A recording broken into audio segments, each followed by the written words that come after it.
तो साथियों, आखिर मौत से पहले इंसानों के दिमाग में क्या चल रहा होता है?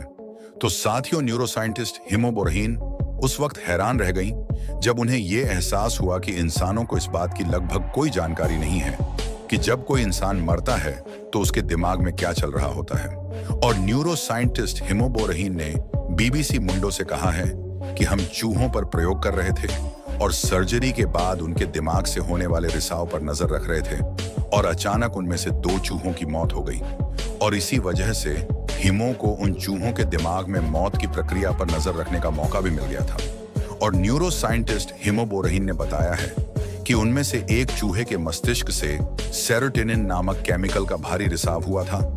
और मेरे मन में यह सवाल उठ रहा था कि क्या वो चूहा मतिभ्रम का शिकार हो चुका था। और उन्होंने समझाया कि सेरोटोनिन नामक केमिकल का ताल्लुक मतिभ्रम या हेलुसिनेशन से होता है। और सेरोटोनिन जीवों के मूड को नियंत्रित करने वाला केमिकल होता है और उसकी वजह से चूहे के दिमाग में सेरोटोनिन को बढ़ता हुआ देखकर डॉक्टर हिमा बोरहीन के जहन में कई सवाल उठ रहे थे।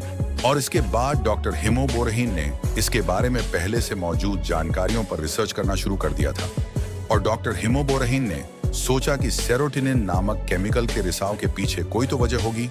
और डॉक्टर हिमो बोरहीन ने बताया कि इस रिसर्च के दौरान मैं ये जानकर हैरान रह गई कि हमें मरने की प्रक्रिया के बारे में बहुत कम जानकारी है। और डॉक्टर हिमो बोरहीन ने अमेरिका की मिशिगन यूनिवर्सिटी में मॉलिक्यूलर एंड इंटेरोगेटिव फिजियोलॉजी और न्यूरोलॉजी विभाग में एसोसिएट प्रोफेसर हैं और वे चूहों की मौत पर रिसर्च करती रहीं। और डॉक्टर हिमो बोरहीन ने इस बात की स्टडी करनी शुरू कर दी कि जब इंसान मरता है तो उसके दिमाग में क्या क्या चल रहा होता है। और डॉक्टर हिमो बोरहीन का कहना है कि अपनी रिसर्च के दौरान उन्होंने जो कुछ ऐसा पाया है जो मौत को लेकर हमारी समझ और जानकारियों के बिल्कुल उलट है। आखिर मौत की परिभाषा क्या होती है? और डॉक्टर हिमो बोरहीन ने समझाया कि लंबे समय से यही माना जाता रहा है कि अगर दिल का दौरा पड़ने के बाद किसी की नाड़ी नहीं मिल रही हो तो उन्हें डॉक्टरी लिहाज से मरा हुआ माना जाता है। और इस प्रक्रिया में जोर दिल पर होता है और वो कहती हैं कि इसे दिल का दौरा पड़ना कहते हैं और इसे दिमाग का दौरा पड़ना नहीं बोलते हैं। और हिमो बोरहीन कहती हैं वैज्ञानिकों की समझ ये है कि दिमाग ऐसा दिखता है कि मानो उसमें कोई काम ना हो रहा हो क्योंकि उससे कोई रिएक्शन नहीं मिलता है। और मरे हुए लोग न बात कर सकते हैं, न ही खड़े हो सकते हैं और न ही वो उठकर बैठ सकते हैं। और हमारे मस्तिष्क को काम करने के लिए ढेर सारी ऑक्सीजन चाहिए होती है। और अगर हमारा हृदय खून को पंप नहीं करता है तो हमारे मस्तिष्क तक ऑक्सीजन नहीं पहुंच पाती है। और हिमो बोरहीन समझाती हैं कि ऊपरी तौर पर सारे लक्षण यही दिखाते हैं कि दिमाग काम नहीं कर रहा है या वो निष्क्रिय पड़ा है और ये सक्रिय नहीं है। हालांकि डॉक्टर हिमो बोरहीन और उनकी टीम की इस रिसर्च से बिल्कुल अलग ही जानकारियां निकलकर सामने आई हैं और मस्तिष्क बड़ी तेजी से भाग रहा होता है। और साल 2013 में चूहों पर किए गए एक अध्ययन में लोगों ने पाया कि जब चूहों के दिलों ने काम करना बंद कर दिया होता है तो उनके दिमाग की कई तंत्रिकाओं में जबरदस्त गतिविधियां होती देखी गई थी। और मर चुके चूहों के दिमाग में सेरोटोनिन नामक केमिकल का रिसाव लगभग 60 गुना बढ़ गया था। और अच्छा एहसास कराने वाले केमिकल डोपामाइन के रिसाव में भी लगभग 40 से 60 गुना का जबरदस्त इजाफा हो गया था। और वहीं जीवों को बहुत चौकन्ना बनाने वाले रसायन नॉरपिनेफ्राइन की तादाद तो 100 गुना तक बढ़ गई थी।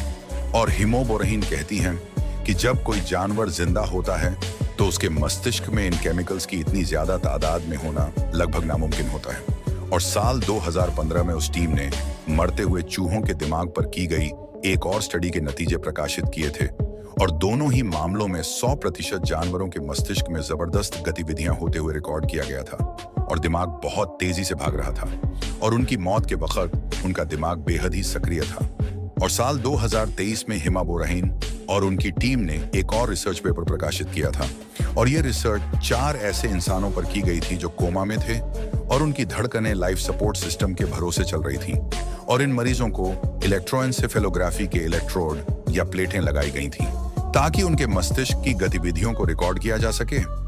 और ये 4 लोग मर रहे थे और डॉक्टरों ने उनके परिवार के लोगों से मिलकर यह तय किया कि इन 4 लोगों को अब उन्हें किसी भी तरह की मदद से बचाया नहीं जा सकता है। और उन्होंने तय किया कि अब उनकी जान बचाने की कोशिश छोड़ देनी चाहिए। और रिश्तेदारों की इजाजत से वो वेंटिलेटर हटा दिए गए थे जिनकी मदद से इन चारों लोगों को जिंदा रखा जा रहा था। और इस दौरान शोधकर्ताओं ने देखा कि 2 मरीजों के दिमाग में काफी तेजी से गतिविधियां हो रही थीं और इससे दिमाग में समझ भरी गतिविधियों का पता चलता है। और इस दौरान उनके मस्तिष्क में गामा तरंगों को भी रिकॉर्ड किया गया था और इन्हें दिमाग की सबसे तेज तरंगें कहा जाता है। और गामा वेव्स इंसानों के मस्तिष्क में जानकारी और याददाश्त को समझने की बेहद जटिल प्रक्रिया का हिस्सा होती हैं। और एक मरीज के मस्तिष्क की निगरानी के दौरान उसके दिमाग के टेम्पोरल लोब यानी कि दोनों कानों के पीछे स्थित मस्तिष्क के हिस्से में काफी तेज गतिविधियां होती देखी गई थीं। और डॉक्टर हिमो बोरहीन कहती हैं कि इंसान के मस्तिष्क का जो हिस्सा दाहिने कान के पीछे स्थित होता है उसे हमदर्दी के लिए काफी महत्वपूर्ण माना जाता है।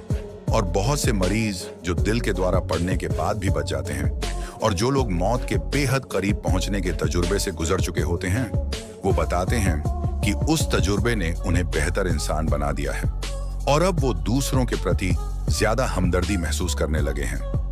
और मौत के बेहद करीब पहुंचने का तजुर्बा उनमें से कुछ लोग जो मौत के दरवाजे पर से पहुंचकर लौट आए हैं और वे लोग कहते हैं कि उनकी आंखों में पूरी जिंदगी की पूरी तस्वीरें घूम रही थी या फिर उन्हें जिंदगी के बेहद अहम लम्हे उस वक्त याद आ रहे थे। और बहुत से लोग ये भी बताते हैं कि उन्हें बहुत तेज रोशनी दिखाई दी थी।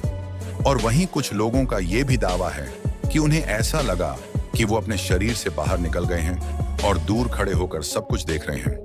और डॉक्टर हिमो बोरहीन ने अपने अध्ययनों में दिमाग की जो बेहद सक्रियता पाई है और जो हाइपर एक्टिविटी होती देखी है और क्या मौत के दरवाजे पर खड़े लोगों को उसी वजह से ऐसे जबरदस्त अनुभव हुए थे। और डॉक्टर हिमो बोरहीन कहती हैं, हाँ मुझे तो ऐसा ही लगता है कि दिल के दौरे के शिकार हुए लोगों में कम से कम 20 से 25% लोगों ने यह बताया है कि उन्हें सफेद रोशनी दिखाई दी थी और कुछ अजीब सा दिखाई दिया था, जिससे जाहिर होता है उनके दिमाग में तस्वीर बनाने वाला हिस्सा सक्रिय हो गया था। और जिन 2 मरीजों के वेंटिलेटर हटाए जाने के बाद उनके दिमाग में बेहद तेज गतिविधियां होती देखी गई थीं और उनके बारे में शोधकर्ताओं का कहना है कि उन मरीजों के मस्तिष्क के विजुअल कॉर्टेक्स जो देखने की क्षमता में मददगार होता है और ये गतिविधियां काफी तेज देखी गई थीं। और इसका मतलब है कि उन्हें इस तरह कुछ दिखाई देने का अनुभव हुआ होगा। और डॉक्टर हिमो बोरहीन मानती हैं कि उनके अध्ययन में बहुत कम ही इंसानों को शामिल किया गया था और ये समझने के लिए अभी और भी बहुत रिसर्च करने की जरूरत है कि जब कोई इंसान मर रहा होता है तो उसके मस्तिष्क में क्या चल रहा होता है।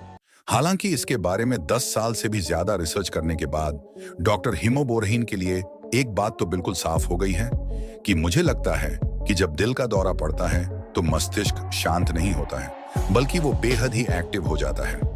लेकिन तब क्या होता है जब दिमाग को ये एहसास होता है कि उसे अपने काम करने के लिए जरूरी ऑक्सीजन नहीं मिल रही है। और डॉक्टर हिमो बोरहीन कहती हैं, हम इस बात को समझने की कोशिश कर रहे हैं और अभी इसके बारे में बहुत ज्यादा जानकारी उपलब्ध नहीं है। और सच बात तो ये है कि इसके बारे में कुछ भी मालूम नहीं है। और डॉक्टर हिमो बोरहीन अमेरिका की मिशिगन यूनिवर्सिटी में मॉलिक्यूलर एंड इंटेरोगेटिव फिजियोलॉजी और न्यूरोलॉजी विभाग में एसोसिएट प्रोफेसर हैं। और डॉक्टर हिमो बोरहीन सुप्तावस्था का जिक्र करती हुए बताती हैं कि उनके हिसाब से कुछ ऐसा होता होगा जो चूहों और इंसानों समेत तमाम जानवरों में ऑक्सीजन की कमी से निपटने के लिए अलग अलग तरह की व्यवस्था होती है। और अब तक ऐसा माना जाता था कि जब दिल काम करना बंद कर देता है तो दिमाग शांत पड़ जाता है और निष्क्रिय बनकर सब कुछ बस देखता रहता है। यानी कि जब दिल काम करना बंद कर देता है तो दिमाग बस बंद हो जाता है। और अभी तक लोग यही मानते हैं क्योंकि दिमाग ऐसे हालात से निपट नहीं सकता है और बस ये अपना काम करना बंद कर देता है। हालांकि डॉक्टर हिमो बोरहीन इस बात पर जोर देकर कहती हैं कि हमें ये पक्के तौर पर नहीं पता है कि ऐसा ही होता है या फिर इससे कुछ अलग होता होगा। और डॉक्टर हिमो बोरहीन मानती हैं कि दिमाग बहुत ही आसानी से हार नहीं मानता है और जिस तरह हमारा दिमाग हर मुश्किल परिस्थिति से लड़ता है उसी तरह वो मौत का भी मुकाबला करता है। और सुप्तावस्था इसका एक अच्छा उदाहरण है। और इसकी वजह से मुझे लगता है कि मस्तिष्क में इतनी क्षमता है कि वो ऑक्सीजन की कमी की इस चुनौती से जूझ सके, लेकिन अभी इसकी और भी ज्यादा जांच पड़ताल करने की जरूरत है और अभी बहुत कुछ खोजना बाकी है। और डॉक्टर हिमो बोरहीन को लगता है कि उन्होंने अपनी टीम के साथ मिलकर जो कुछ भी जानकारियां खोजी हैं वो तो एक तिनके की तरह है और अभी तो जानकारियों के विशाल ढेर का पता लगाना बाकी है। और मैं मानती हूं कि दिमाग के भीतर ऑक्सीजन की कमी से निपटने की कोई ऐसी व्यवस्था होगी जिसे हम नहीं समझते हैं। और ऐसे में ऊपरी तौर पर हमें ये पता है कि जिन लोगों का दिल काम करना बंद कर देता है उन्हें ये अजीब और अलग अलग तरह का अनुभव होता है। और हमारे आंकड़े बताते हैं कि ऐसा हमारे दिमाग में चल रही गतिविधियों की वजह से होता है। और अब ये सवाल आता है कि मरते हुए व्यक्ति के मस्तिष्क में इतनी ज्यादा गतिविधियां क्यों होती हैं? और डॉक्टर हिमो बोरहीन कहती हैं, हम सबको मिलकर इसके बारे में अपनी समझ को बेहतर बनानी होगी और हमें इसकी स्टडी करनी चाहिए और इस पर रिसर्च करनी चाहिए ताकि इन सवालों के जवाबों को तलाशा जा सके। क्योंकि ये भी हो सकता है कि हम करोड़ों लोगों को उनकी वास्तविक मौत से पहले ही उन्हें मरा हुआ मान ले रहे हों, क्योंकि हमें मौत की पूरी प्रक्रिया की ठीक समझ नहीं है। तो साथियों, अगर आपको हमारी इस वीडियो में दी गई जानकारियां पसंद आई हैं तो आप हमारी इस वीडियो को लाइक करें, शेयर करें और चैनल पर नए हैं तो चैनल को सब्सक्राइब करके बेल आइकन को प्रेस करना बिल्कुल भी ना भूलें ताकि हमारी वीडियो का नोटिफिकेशन आप तक सबसे पहले पहुंचे।